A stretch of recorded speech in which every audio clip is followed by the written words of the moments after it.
दर्शकवृन्द नमस्कार। नेपाल लाइभको समय संवादमा हार्दिक स्वागत छ। म पुष्पा केसी। दर्शकवृन्द, नेपाल लाइभको समय संवादमा हामी विभिन्न क्षेत्रमा आबद्ध व्यक्तित्व र विषयका साथमा निरन्तर उपस्थित हुँदै आएका छौं। सुनचाँदीको भावमा भएको तीव्र वृद्धिले स्थानीय बजार प्रभावित बनेको छ। उपभोक्ताको क्रय शक्ति भन्दा सुनको मूल्य उच्च हुँदा व्यापार ठप्प जस्तै देखिएको छ। गएका वर्षहरूमा तीजको समयमा दैनिक 40 किलोसम्म सुनको व्यापार हुने गरेकोमा यस वर्ष 10 किलो पनि मुस्किल देखेको व्यवसायीहरू बताउँछन्। सुनको बजार सुस्त हुँदा यसले राजस्वमा गर्ने योगदान समेत कमजोर भइरहेको छ। अन्तर्राष्ट्रिय बजारमा देखिएको तीव्र उतार चढावले नेपाली सुन बजारमा पारेको प्रभाव लगायत विषयमा केन्द्रित भएर आज हामी कुराकानी गर्दैछौँ। कुराकानीका लागि आज हामीसँग हुनुहुन्छ नेपाल सुनचाँदी व्यवसायी महासङ्घका वरिष्ठ उपाध्यक्ष माणिक रत्न साक्य। यहाँलाई स्वागत छ नेपाल लाइभको समय संवाद। सन्चै हुनुहुन्छ? हजुर सन्चै। अन्तर्राष्ट्रिय बजारमा सुनको भावमा एकै महिनामै 15 देखि 20% उतार चढाव देखियो। यसले नेपाली बजारलाई कसरी प्रभावित बनाइराखेको छ भनिदिनुहोस् न। अब यो चाहिँ अहिले हाम्रो नेपालको बजारको लागि एउटा ऐतिहासिक सुनको रेकर्ड भाव भनेर चाहिँ हामीले भन्नु पर्यो, किनभने अहिलेसम्म यति महँगो चाहिँ भएको थिएन। विगतमा 2069 सालमा चाहिँ 63,300 रुपियाँको हाराहारीमा चाहिँ भाउ पुगेको हो होइन। त्यसपछि फेरि क्रमशः भाउ घटेको र 47,800सम्म आथ्यो। भनेपछि त्यो 47,800बाट फेरि बिस्तारै बढेर 56, 57, 60,000को हाराहारीमा धेरै दिनसम्म चाहिँ सुनको भाउ बस्यो। तर अब अहिले यो रिसेन्टली आएर 2076 सालको सुरुवातपछि अहिले रेकर्डमा आएको छ भाउ चाहिँ 71,500। अब अहिले चाहिँ आज 71,300को हिसाबले चाहिँ भाउ आएको छ बजारको कारोबारको लागि। र यसले चाहिँ नेपालको सुन बजारलाई हामीले पहिला विचार पनि नगरेको खालको एउटा समस्या चाहिँ यसले ल्याइदिएको छ। त्यो के हो त भन्दाखेरि अब हुन त अब हामी नेपाल एउटा गरिब देश भनेर भन्छन् होइन, गरिब देश पनि हो। र त्यो गरिब देशको हिसाबले हामी चाहिँ नेपालीहरूको क्रय क्षमता चाहिँ अलिकति सीमित मात्रामा मात्रै हुने भएकोले गर्दाखेरि यो जुन किसिमको महँगो सुन भयो नि, त्यसले गर्दाखेरि अब बजारमा किन्ने मान्छेको क्षमताले भन्दा बाहिर, त्यो किन्ने क्षमताभन्दा बाहिर गएको जस्तो अनुभूति भइरहेछ। त्यसले गर्दाखेरि अहिले जुन बजारमा तीजको बेला अब 15-16 गते त हाम्रो तीज छ। अब आज चाहिँ 5-6 गते भइसकेको छ होइन, 5 गते भनेपछि त्यो 10-12 दिनको बिचमा जुन किसिमको एउटा व्यापारको एउटा क्रेज हुनुपर्ने, भिड हुनुपर्ने, बजारमा किनमेल गर्ने मानिसहरूको चाहिँ ऊ हुनुपर्ने होइन, अहिले त्यो फ्लो देखिएको छैन भाउको कारणले गर्दाखेरि। र त्यसमा अर्को फेरि एउटा त खरिद गर्ने चाहिँ उपभोक्ताहरूको चाहिँ उपस्थिति न्यून भएको छ।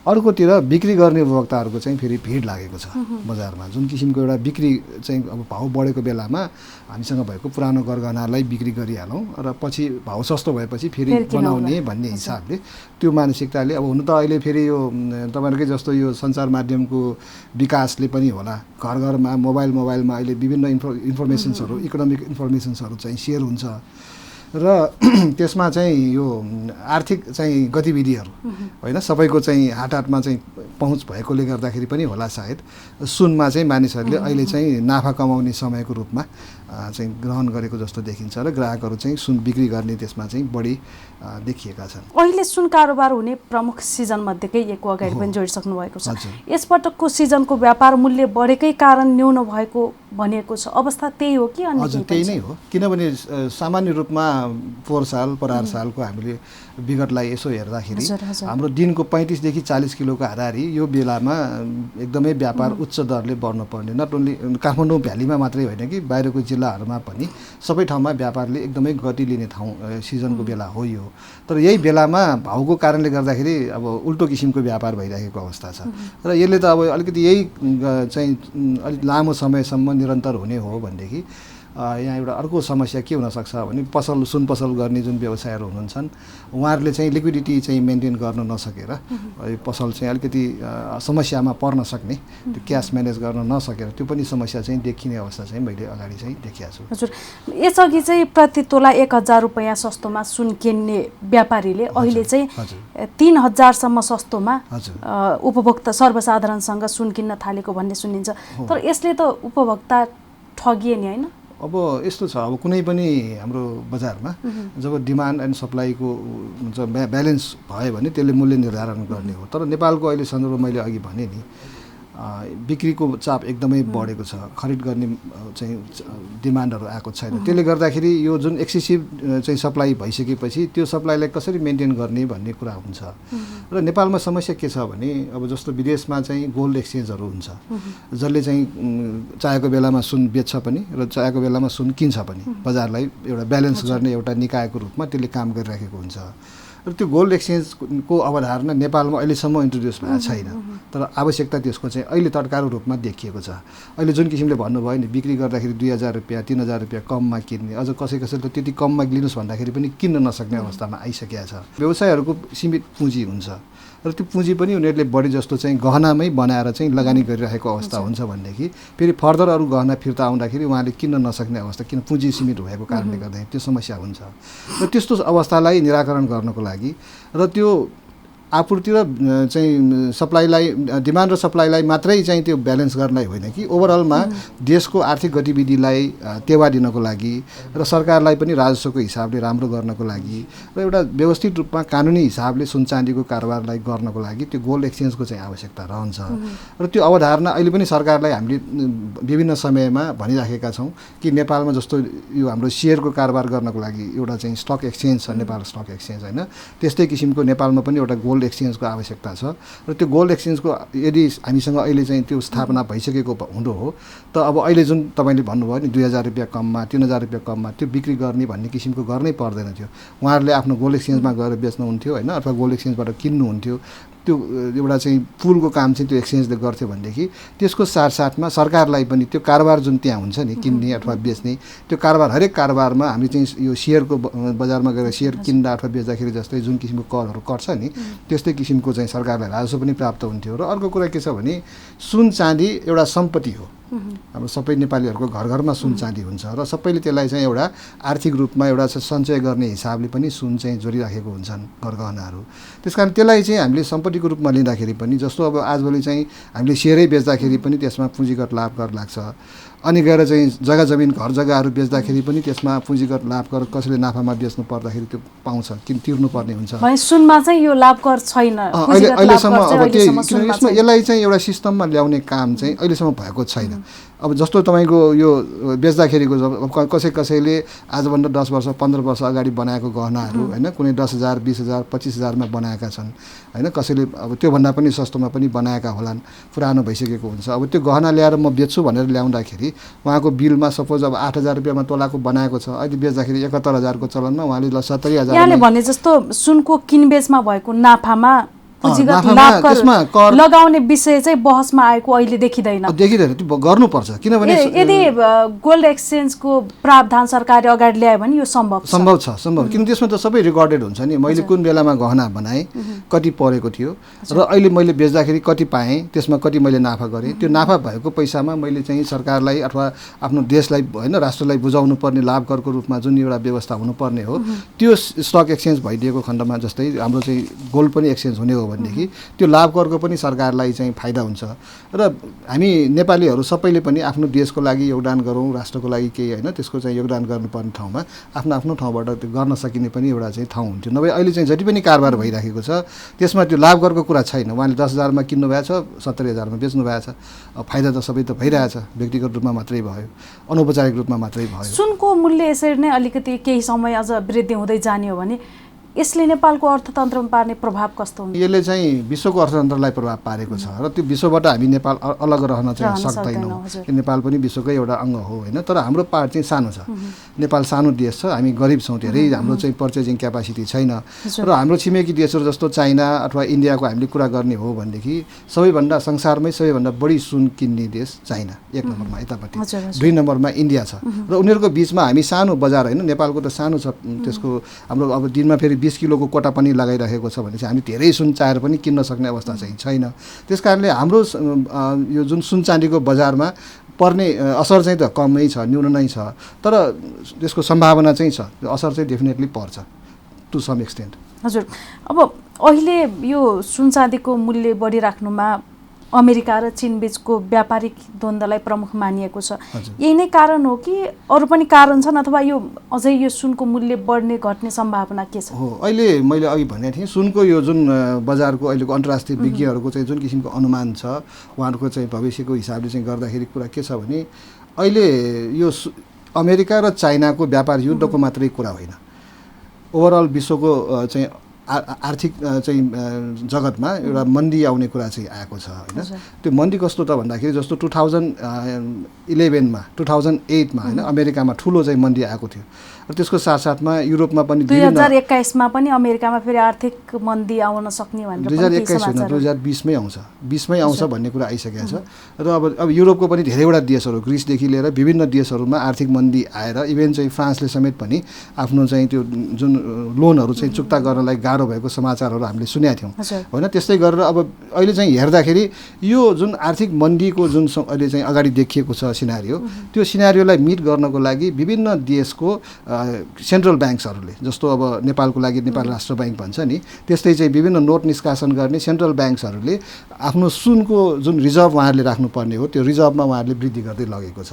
अहिले रिसेन्टली हामीले हेऱ्यौँ भने रुसले ठुलो मात्रामा सुन किनेको छ, त्यस्तै चाइनाले एकदमै ठुलो भोल्युममा सुन किनेको छ, जर्मनीले किनेको छ, स्विजरल्यान्डले किनेको छ।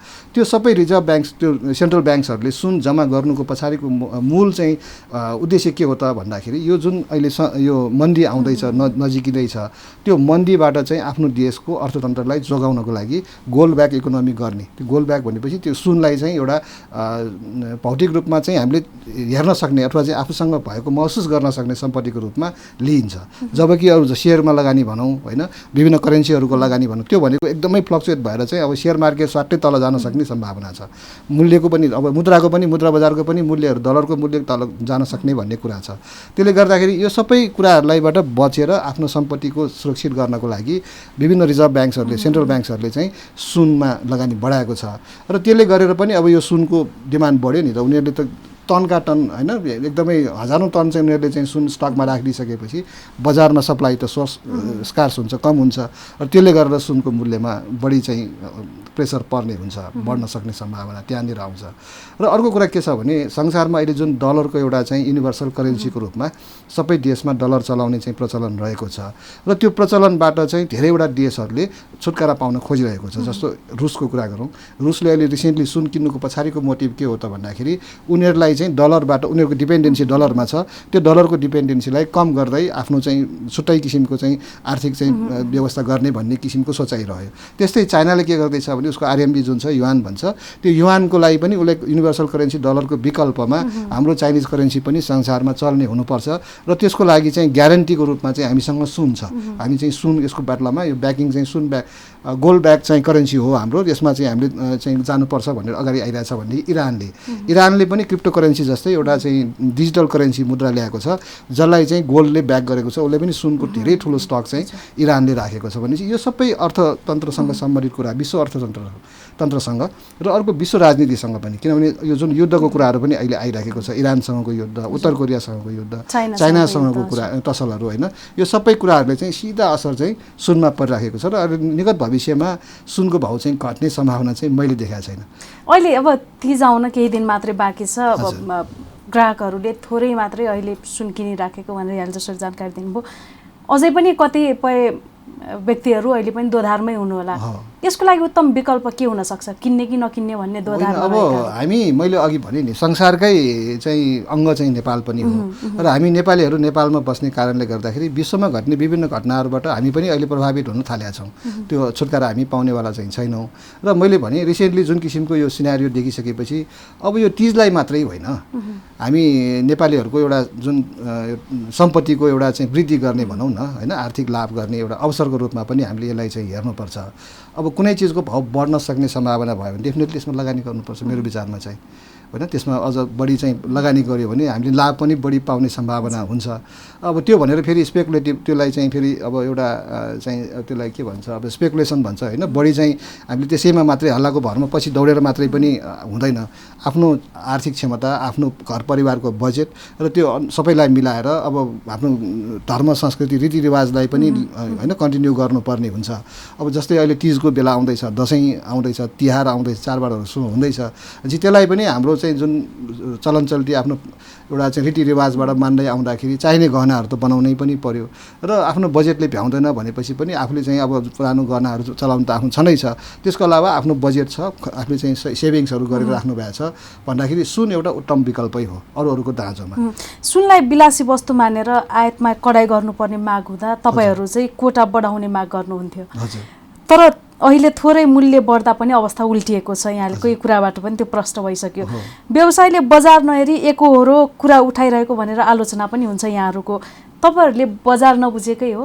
होइन, अब हामी त बजारमा बसेर यसको उतार चढाव होइन, यसको विभिन्न पक्षहरूलाई त नजिकबाट निहालिराखेकै हुन्छौँ र सरकारलाई पनि हामीले समय समयमा अब जस्तो अब अस्तिको बजेटमा हामीले चाहिँ सुनमा भन्सारको वृद्धि गर्नु पर्यो भनेर सुझाव पनि दिएका थियौँ र माननीय मन्त्रीज्यू अर्थमन्त्रीज्यूको तर्फबाट बजेटको बाट चाहिँ हाम्रो सुनको त्यसमा तोलामा 1000 रुपियाँ चाहन्छौँ, 10 ग्राममा 800 रुपियाँ प्रति 10 ग्राम, पहिला 4200 रुपियाँ थियो पर 10 ग्रामको।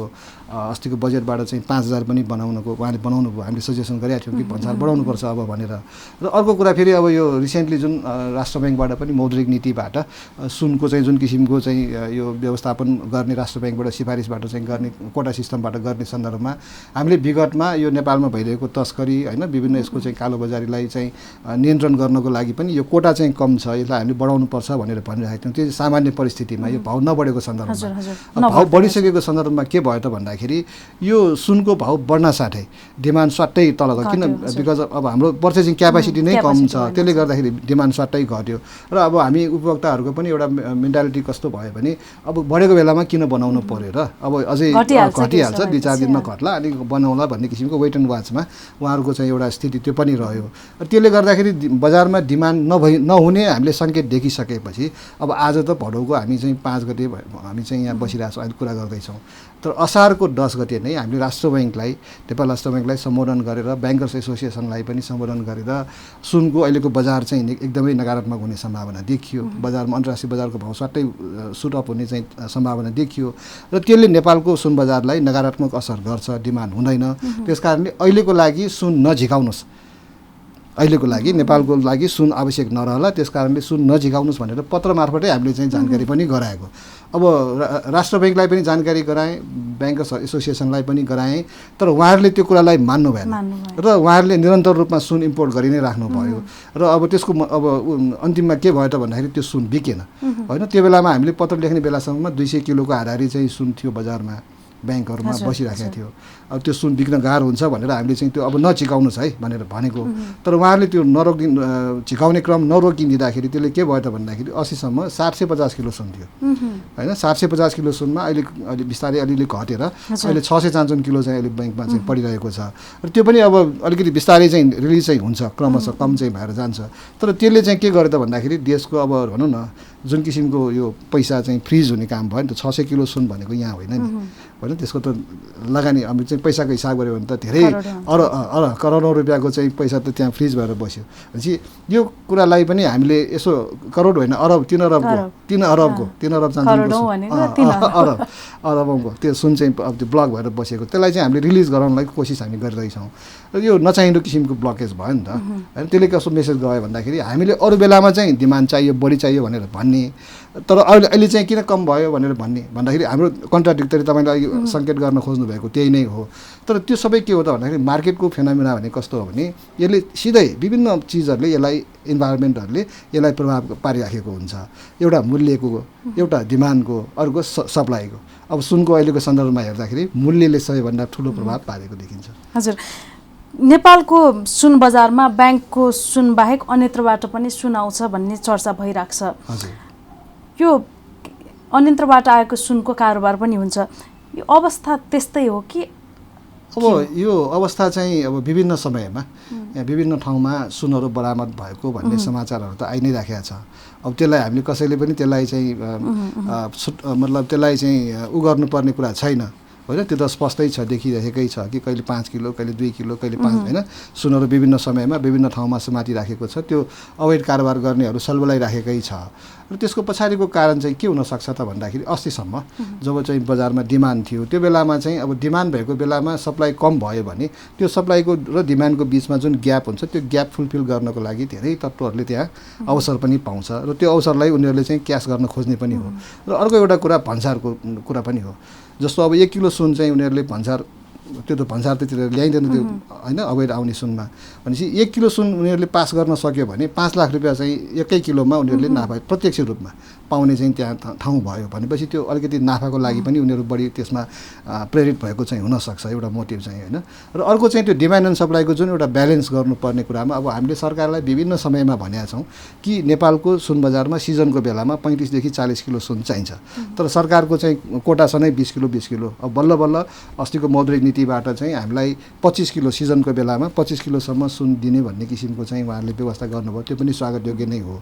र अब त्यो 25 किलोको व्यवस्था भए तापनि अब अहिले सिजन लाग्ने बेला भयो तर मूल्यको कारणले गर्दाखेरि 10 किलो सुन पनि हामी बेच्न चाहिँ नसक्ने अवस्थामा पुग्यौँ भनेपछि यो अलिकति सिजन चाहिँ अब फेभरेबल चाहिँ भएन यो मूल्यको कारणले गर्दाखेरि। तर सधैँ त यो अवस्था रहँदैन। तपाईहरुले चाहिँ यो बिना बिलको सुन पनि कम मूल्यमा खरिद गर्ने र बिल दिएर वैध बनाउने गरेको पनि सुनिन्छ यो खबरहरू।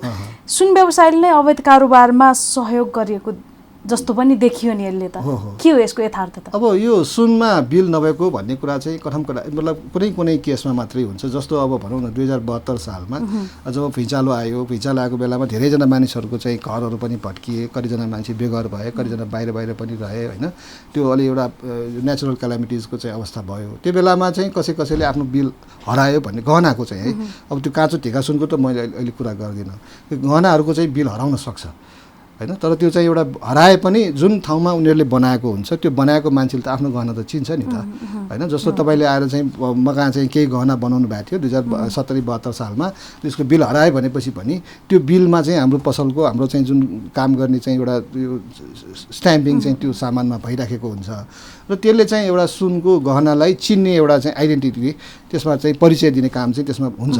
र इनकेस बिल हरायो भनेपछि पनि तपाईँको अब नागरिकता राखेर तपाईँको परिचय होइन जस्तो हाम्रो पुरानो रेकर्डहरू पनि हुन्छ बिक्रीको रेकर्डहरू त्यो रेकर्डमा पनि हेरेर तपाईँको सामान यहाँ बनाएको हो कि होइन भन्ने कुरा त्यसलाई प्रमाणित गरेर त्यसलाई किन्न सकिन्छ, बिक्री पनि गर्न सकिन्छ। र त्यसलाई चाहिँ त्यो बिल नभएको सामान किन्दाखेरि जुन चाहिँ तपाईँले अब धेरै मूल्य घटाएर किन्ने भन्ने कुरा गर्नुभयो त्यो चाहिँ सत्य होइन।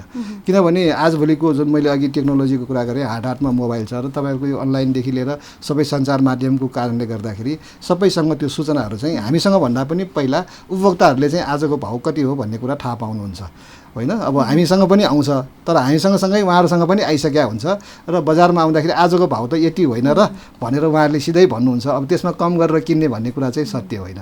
किन्ने भाउ र बेच्ने भाउमा डेफिनेटली अलिकति फरक चाहिँ हुन्छ। हामीले जुन भाउमा बेच्छौँ त्यही भाउमा चाहिँ किन्दैनौँ। पर्चेजिङ प्राइस र सेलिङ प्राइस अलिकति फरक हुन्छ तर त्यो फरकको बिचमै मात्रै हुन्छ। त्यो तपाईँले भनेको जस्तो एकदमै धेरै चाहिँ फरक गरेर किन्ने खालको चाहिँ त्यस्तो कारोबार चाहिँ हुँदैन। भ्रष्टाचार लगायत अवैध सम्पत्ति जुन छ यो चाहिँ सुनमा धेरै लगानी गरेको भन्ने चर्चामा आइरहेको छ।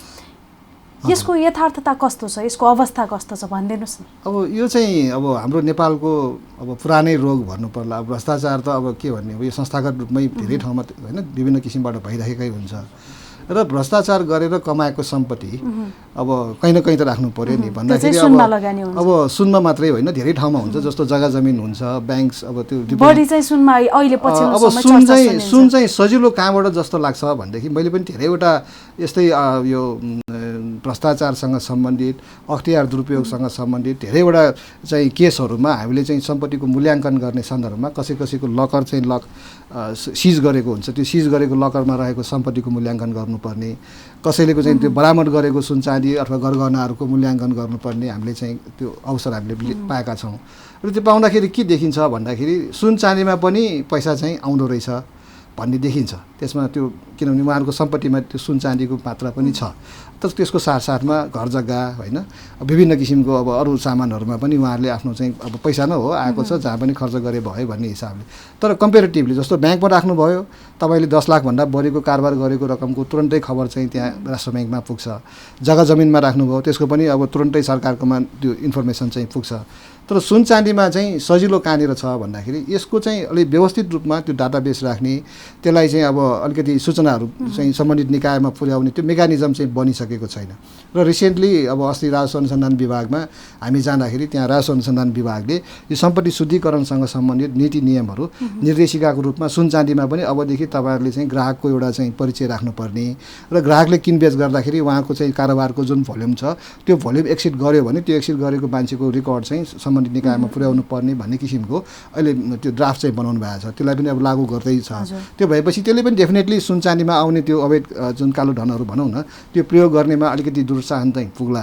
तर त्यो प्रयोग हुन्छ भन्ने कुरा चाहिँ त्यहाँ देखिन्छ स्पष्ट रूपमा, किनभने सुन चाँदी अब नट ओन्ली गोल्ड सिल्भर मात्रै होइन, हिरा जवाहरात पनि होइन, विभिन्न हिरा जवाहरातका गरगहनाहरू पनि त्यसमा उहाँहरूले चाहिँ जम्मा गरेर राखेको चाहिँ हामीले पाएका छौँ। हामी कार्यक्रमको अन्त्यतिर आइसकेका छौँ। सुन पसलेहरूलाई अहिले पछिल्लो समय तस्करको पनि आरोप लागेको छ। यसले चाहिँ जनमानसमा कस्तो प्रभाव पारेको छ भन्दा यो सुन पसलले जति सबै तस्कर हुन् कि भन्ने जस्तो खालको पनि एउटा प्रभाव पारिराखेको छ, नकारात्मक प्रभाव पारिरहेको छ। तर यसमा एउटा ठुलो समुदाय नै पहिलेदेखि पुर्ख्यौली पेसाकै रूपमा पनि अवलम्बन गरिराखेका छन् यसलाई। यसमा कतिपय व्यापारीको पनि संलग्नता देखिन्छ। यो अवस्थाबाट कसरी बस्ने? अब यो बस्ने भन्दा पनि एउटा टेन्डेन्सी के छ भने मार्केटमा धेरै किसिमको मान्छेहरूको आफ्नो आफ्नो स्थिति उपस्थिति भइराखेको हुन्छ। अब कोही चाहिँ छिटो धनी भइहालौँ होइन, छिटै कमाइहालौँ भन्ने खालको मेन्टालिटीबाट पनि आउने चाहिँ हुन्छन्। अब कोही चाहिँ अब पुर्खौँदेखि होइन अब जेनेरेसन टु जेनेरेसन यो काम गर्दै आफ्नो पुर्ख्यौली पेसाको रूपमा सञ्चालन गर्दै आइरहेका पनि हुन्छन्। अब त्यो छिटै कमाइहालौँ, छिटो धनी भइहालौँ भन्ने खालको मान्छेहरू त राम्रो नराम्रो सबै काममा उनीहरूले जहाँबाट जसरी नाफा निकाल्न सकिन्छ त्यो काममा उहाँहरू लाग्ने नै भयो। र अहिले रिसेन्टली जुन हाम्रो यो 88 किलो 33 किलो विभिन्न समयमा सुनको जुन त्यसमा समातिएको छ नि होइन, त्यो समातिएको समाचारहरूमा हामीले चाहिँ पछिल्लो चरणमा हामीले हेर्दाखेरि सुन चाँदीका केही व्यवसायीहरू पनि त्यसमा इन्भल्भ भएको चाहिँ देखियो। र त्यसको साथसाथमा विभिन्न अब ठुला माछाहरू भनौँ न होइन, सानो माछा र ठुलो माछाको कुरा पनि आएको थियो। भनेपछि विभिन्न अरू क्षेत्रका मानिसहरूको संलग्नता पनि देखियो। अब त्यो भन्दाखेरि त्यो त एउटा कस्तो किसिमको भयो भने त्यो सङ्गठित रूपमा होइन, एउटा सङ्गठित रूपमा किन त्यत्रो लागि त्यो जुन किसिमको क्वान्टिटीको सुन भित्राउनको लागि थोरै पैसाले पुग्ने पनि होइन। तपाईँ त्यो पैसा पनि त्यहाँ सम्बन्धित अब देशमा पुर्याउनु पर्ने हुन्छ। र पैसा पुर्याउनुको लागि अब हामी जस्तो सामान्य मानिसले अब आफ्नो सम्पत्ति त्यत्रो चाहिँ एमाउन्ट ठुलो एमाउन्टमा त्यो ट्रान्सफर गर्ने भनेको हाम्रो बुट्टाको कुरा होइन। त्यसको लागि ठुलै संयन्त्र चाहिन्छ। पैसा मात्र पठाएर पनि भएन, सामान पनि ल्याउनु पर्यो। अब बोर्डरमा त्यस्तो कडा चेकिङहरू भइराखेको हुन्छ। त्यो चेकिङको त्यो बिचबाट चाहिँ त्यो पास गराउनु पनि हाम्रो जस्तो मान्छेले चाहिँ सक्ने कुरा भएन। त्यसमा पनि धेरै मानिसहरूको संलग्नता त्यहाँ देखिएकै छ। त्यस कारणले गर्दाखेरि यो जुन किसिमको अपराधहरू हुन्छ होइन, त्यो गर्ने 1-2 जना 2-4 जनाको कारणले गर्दाखेरि समग्र व्यवसायीहरू नै त्यसमा चाहिँ मुछिन पुगेको जस्तो त्यस्तो चाहिँ देखिन चाहिँ नकारात्मक रूपमा देखिएको चाहिँ हो। तर सत्य चाहिँ त्यो होइन। कसैले अब 1000वटा मान्छेमा 2-जना 4जना मान्छेहरू त नराम्रा हुन सक्छन्। त्यो भयो भन्दैमा सबैजना नराम्रो पनि भन्न त भएन होइन। अब हाम्रो देशमा चाहिँ फेरि नकारात्मक कुरा अलिक बढी चाहिँ प्रचार प्रसार हुन्छ।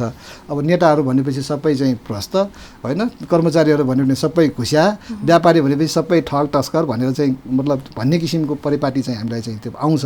तर त्यस्तो त होइन नि होइन। अब नेताहरूमा पनि कतिजना त देशको लागि राष्ट्रको लागि ज्यान प्राण अर्पण गरेर जाने पनि छन् होइन। अब कर्मचारीहरू पनि कसै राष्ट्र सेवकको रूपमा राम्रो काम गर्नेहरू पनि छन्।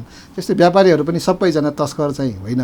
तर अब देखियो त्यस्तो, किनभने अब त्यो एउटा चाहिँ 2-4 जना मान्छेहरूको संलग्नताले गर्दाखेरि यो क्षेत्रको मान्छेहरू पनि यसमा संलग्न रहेछ भन्ने कुरा चाहिँ देखियो। तर त्यो मेरो विचारमा अब यस्तै घटनाक्रमहरू बाहिर आउँदै उनीहरूको पर्दाफास हुँदै उनीहरूले सजाय पाउँदै गर्दाखेरि अब आउने अरू व्यवसायहरू चाहिँ त्यो क्षेत्रबाट हात झिकेर किन बेकारमा चाहिँ त्यस्तो आफ्नो इज्जत परिवारको होइन सबै चाहिँ दाउमा राखेर 2 पैसाको लागि किन त्यसरी चाहिँ हामी हाम्फाल्नु पर्यो र भन्ने किसिमको सोचाइबाट टाढै रहला भन्ने पनि हामीले चाहिँ विचार गर्नुपर्छ। अन्त्यमा उपभोक्तालाई एउटा विषय अलमलमै भइराख्छन् उपभोक्ताहरू यो सुन किनबेचको सन्दर्भमा चाहिँ। सुन किन्दा ज्याला जर्ती भनेर विभिन्न शीर्षकमा पैसा तिर्नुपर्छ, रसायन पनि जाँच गरिन्छ। तर उपभोक्ताले त्यही रकम कटाएर फेरि सुन बेच्न पाउँछन्। यसको हिसाब के हो? यसको यो कसरी हुन्छ? यो सबैले बुझ्ने गरी भन्दैन। यस्तो छ, अब जस्तो हामी काँचो ढिका सुनको कुरा गरौँ, ढिका सुन भयो भने तपाईँको अब जति छ सुनको त्यो परिमाणमा तपाईँले तुरन्तै बिक्री गर्न सक्यो, त्यसमा ज्याला जर्तीको केही कुरा भएन। तर त्यही ढिका सुनबाट तपाईँले कुनै गहना बनाउनु पऱ्यो, सपोज भनौँ एउटा सिक्री बनाउनु पऱ्यो भनेपछि त्यो सिक्री बनाउनुको लागि त्यहाँ मान्छेले काम गर्नु पऱ्यो। काम गर्दाखेरि अब सुनको तारहरू तान्नु पऱ्यो, काट्नु पऱ्यो, जोड्नु पऱ्यो, फाइलिङ गर्नु पऱ्यो, पलिस गर्नु पऱ्यो, कटिङ गर्नु पऱ्यो, धेरै किसिमको प्रोसेसिङ पछि बल्ल एउटा गहना तयार हुन्छ। र त्यो तयार गर्ने क्रममा विभिन्न चरणको कारिगरहरूको हातबाट जाँदाखेरि त्यो लसहरू भएको हुन्छ, त्यसलाई जर्ती भनेर भनिन्छ। र अर्को चाहिँ ज्याला, तपाईँले अहिले चाहिँ बनाउने गहनामा चाहिँ जर्ती र ज्याला मात्रै तिरे पुग्छ, रसायनको अहिले प्रयोग हुँदैन। हाम्रो चाहिँ 2070 सालभन्दा अगाडिको पुरानो गहनाहरूमा चाहिँ त्यो बेलामा टेक्नोलोजी नेपालमा आइसकेको थिएन र पहिलाकै परम्परागत तरिकाले बनाउँदाखेरि रसायन पनि राखेर बनाउने चलन चाहिँ थियो। तर 70 साल पछिको हामीले जुन नयाँ टेक्नोलोजीहरू नेपालमा भित्रिसकेपछि र यो चाहिँ जुन किसिमको एउटा अलिकति जागरण आइसकेपछि व्यवसायहरूले पनि सबै चाहिँ नेपालको अहिलेको सम्पूर्ण हाम्रो देशको सबै सहरहरूमा हामीले अहिले गयौँ भने अधिकांश सुन पसलमा तपाईँले सुनको नै रसायन चलाएर, सुनकै त्यो पहिलाको जस्तो रसायन भनेर छुट्टै चलाएर होइन कि सुनैलाई जोडेर चाहिँ तपाईँको गहनाहरू बनाएको चाहिँ प्रविधिबाट चाहिँ अहिले तयारी भइराखेको छ। र त्यसमा उपभोक्ताले बेयर गर्नुपर्ने भनेको एउटा ज्याला, अर्को चाहिँ बनाउँदाखेरि जाने मेकिङ लस, त्यो ज्याला र जर्ती चाहिँ बेयर गर्नु पर्यो। र बिक्री गर्न आउँदाखेरि अब जुन बेलामा उहाँले आफ्नो पुरानो गहनालाई होइन अब म चाहिँ अब यो लाउँदिनँ, पुरानो भयो, चुडियो, भाँचियो, बाङ्गियो, होइन अब फेसन पनि अब डिजाइन आउट भयो, यसलाई नयाँ किसिमको बनाऊँ भन्ने किसिमको हिसाबले ल्याउनु भयो भने त्यसलाई मेल्टिङ चार्जको रूपमा 2% हामी कटाएर त्यसलाई चाहिँ हामीले बजारमा चाहिँ चलाइराखेको छ। र अब सर्टेन चाहिँ अब लस त बेयर गर्नै पर्छ। हेर्नुहोस्, अब जस्तो अब हामीले चाहिँ कुनै पनि उपभोग गर्ने सामानहरू फ्रीमा हामी उपभोग गर्न सक्दैनौँ र त्यसमा रोजगारी गर्ने मानिसहरूको जीविका, जुन किसिमले त्यसमा काम गर्ने मानिसहरूको जीविका पनि त त्यही गहना बनाएकै आधारमा उनीहरूको जीविका चलिरहेको हुन्छ। उनीहरू पनि त काम गरेर आफ्नो चाहिँ परिवार पाल्नुपर्ने अवस्थामा हुन्छ। त्यस कारणले त्यो बियर गर्नुपर्ने केही सर्टेन एमाउन्टहरू, जस्तो अब त्यसमा हामीले मोटामोटी हेर्दाखेरि 14 देखि 15% जति एकपटक गहना बनाएर तपाईँले गाल्नु भयो भने 14 देखि 15% तपाईँको लस चाहिँ हुन्छ। त्यसलाई चाहिँ अब जस्तो मैले गहना बनाउन जान्छु भनेदेखि मेरो मनमा मैले पहिले नै माइन्ड मेकअप गरेर जानु पर्यो कि मैले चाहिँ लगाउने गहनाको लागि मैले यति जति चाहिँ मेरो 14 देखि 15% लस चाहिँ मेरो हुन्छ, म यति बेयर गर्न सक्छु भन्ने मनमा लिएरै चाहिँ हामीले गहना बनाउनु पर्छ। अब गहना बनाउँदाखेरि तपाईँले अब सस्तो भयो अथवा लस नहुने भयो भनेदेखि त सबैले बनाउँछ नि, महँगो हुने भएकोले सबैले बनाउन सक्दैन, होइन सबैले बनाउन सक्दैन नि, गहना लगाउन महँगो छ भन्छ नि, त्यही भएर अनि जसले अब एफोर्ड गर्न सक्ने हो उहाँहरूले मात्रै बनाउने हो भन्छ। तर त्यसको कारण मात्रै होइन कि फेरि गहना लस कम जाने पनि गहनाहरू चाहिँ पाउँछ।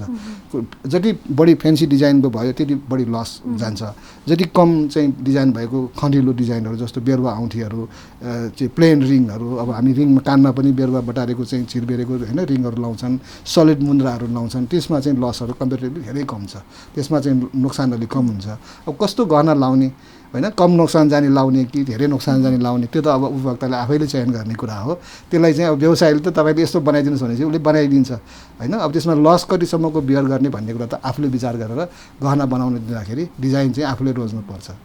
अन्त्यमा के भन्न चाहनुहुन्छ? अब अन्तमा अब यहाँहरूको यस प्रतिष्ठित मिडियाबाट यो सुन चाँदीको अहिलेको समसामयिक विषयमा जुन कुराहरू राख्ने अवसर दिनुभयो त्यसको लागि म यो सम्पूर्ण नेपाल लाइभ टिभीका सम्पूर्ण हाम्रो क्र्यूलाई म धन्यवाद दिन चाहन्छु। नेपाल सुन चाँदी व्यवसाय महासङ्घको तर्फबाट धन्यवाद। हुन्छ, यहाँलाई पनि धेरै धेरै धन्यवाद। दर्शकवृन्द, नेपाल लाइभको समय संवादमा आज हामीसँग हुनुहुन्थ्यो नेपाल सुन चाँदी व्यवसायी महासङ्घका वरिष्ठ उपाध्यक्ष माणिक रत्न शाक्य। नेपाल लाइभको समय संवाद आज यति नै। अर्को विषयवस्तु र व्यक्तित्वका साथमा हामी फेरि उपस्थित हुने नै छौँ। नमस्कार।